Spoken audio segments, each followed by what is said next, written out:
Greetings. We continue today the study of the new government. Revelation 21:5 says, "And he that sat upon the throne said, Behold, I make all things new. And he said unto me, Write, for these words are faithful and true." Hebrews 1:1 and 2 says, "God, who at sundry times and in divers manners spake in time past unto the fathers by the prophets, hath in these last days spoken to us by his Son, whom he hath appointed heir of all things, by whom also he made the worlds."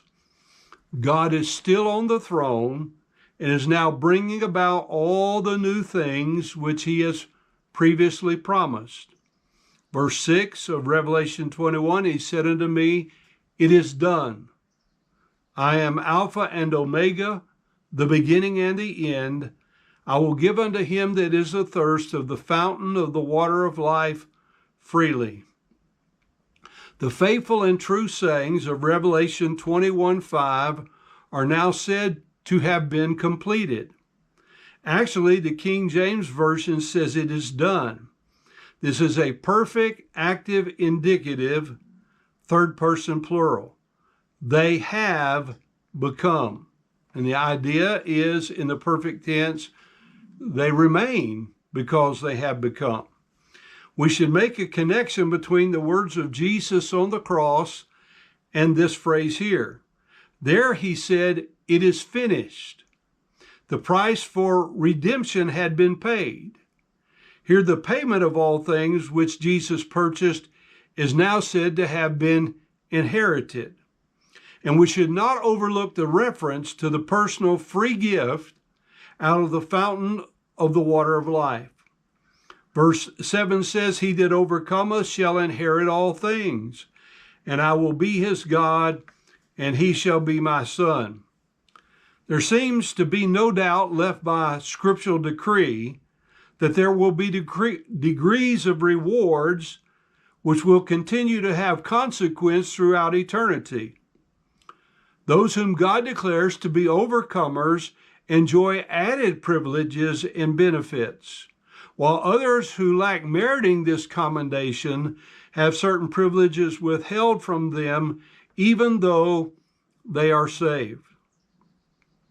Then Revelation 21 verse 8 reminds us, "But the fearful and unbelieving and the abominable and murderers and whoremongers and sorcerers and idolaters and all liars shall have their part in the lake of fire which burneth with fire and brimstone, which is the second death."